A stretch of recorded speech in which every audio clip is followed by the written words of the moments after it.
Well, the year 2022 has proven to be a difficult one for small and medium-sized enterprises. Most of the SMEs had to shut down or downscale operations due to constant power cuts. And this happened as most of them are still trying to get out of the COVID-19 dark space. Joining us to tell us how to navigate the year ahead as small business is Brian and Mudhara from the Romhle Group. Brian, appreciate your time on the show today and Happy New Year. Thank you so much, Hugo. Happy New Year to you too. Well, I suppose the first thing for us to place I'd like to kick off, in fact, is this evening when I went to get takeout. The small outlet that I bought from was running on generator because there is no Eskom at the moment. Now, these are the sort of challenges that a lot of SMEs are having in today's environment in South Africa. How do they navigate these murky waters? Well, I think the past few months has proven to us that it's very difficult for us to survive as business.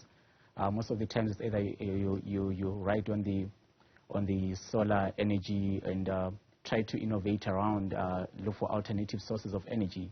But it has been pretty much difficult navigating around the environment.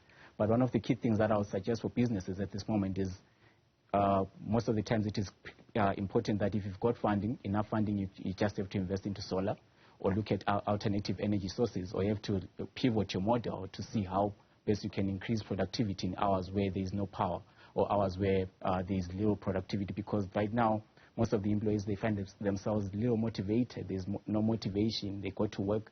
There's increased entropy as well. People don't have much to do. So you have to find ways of navigating around times where there's electricity, or if there is funding, as I have mentioned, you just have to ride on the solar energy or alternative power sources to stay afloat. Well, something that I suppose we can talk about also is the importance of synergies and working together with bigger businesses or other businesses in order to survive. Yes, that's very key. I think one of the key things is collaboration.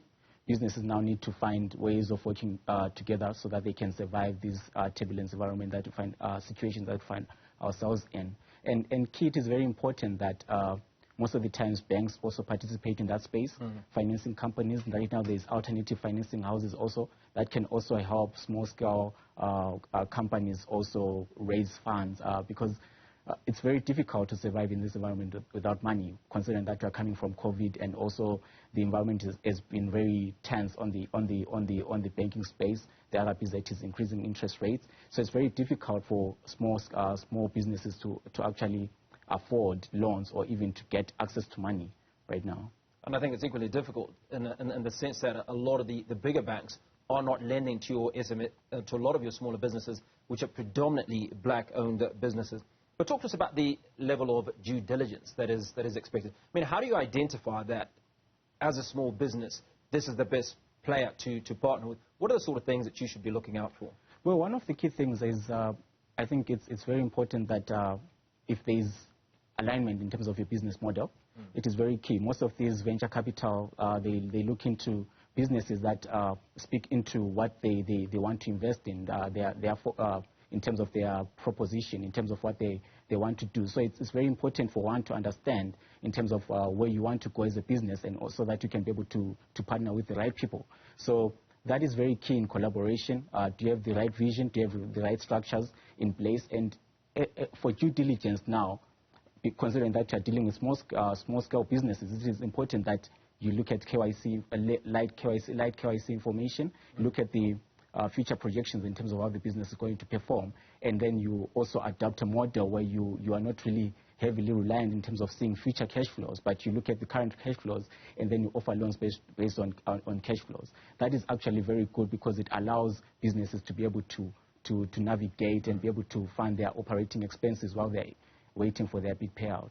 Now, when you talk about 2022, you can't talk about business without focusing on the end of certainly COVID-19 and the impact that it had, the Russia-Ukraine war and the catastrophe that has been across the globe and as far as the supply chain is concerned. But does that not offer an opportunity, certainly for Africans to work with other African nations, supply onto the continent? Well, this has opened a new economy, for lack of a better term. You notice that now, because of what's happening in Europe as a whole, what's happening in China because of COVID, there's actually a very good opportunity for us as small businesses to participate on the global market. You notice that there's things to do with skills outsourcing. South Africa is very rich in terms of skill.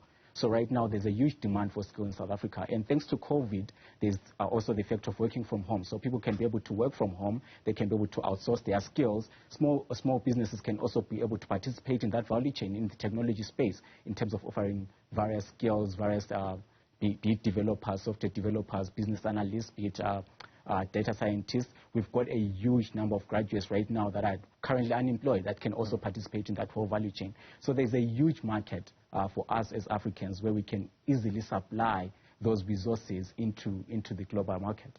You know, and there's most companies have been participating in that. So it's actually a very good and creative market for us.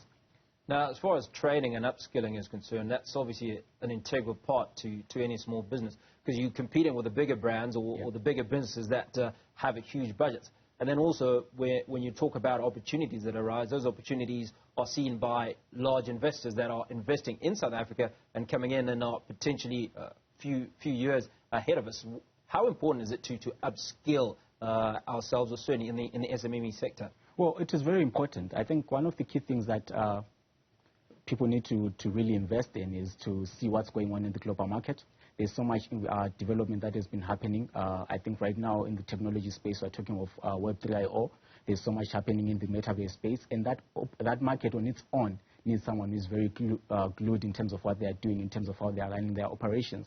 So it is very important that as small businesses, we invest in our people, we invest in ourselves to totally understand what's going on. I think you've seen how the crypto market has been operating over the past few months, where people have been losing money. So it is very important that people understand that market very well. People read a lot around that area. And also there's free courses that you can find all over the internet where you can easily upskill as an organization. So it's quite I think a green market, for lack of a better term, where people can really participate, you upskill, you learn at your own pace. You don't really need to go to sit in class, but you can easily go on YouTube. And right now, I think you noticed there's also the development of ChatGPT that allows people to actually get access into information, access into data. So which means you don't really need a classroom. I guess not. Yeah. Brian, I appreciate your time. Thank you so much for coming onto the show.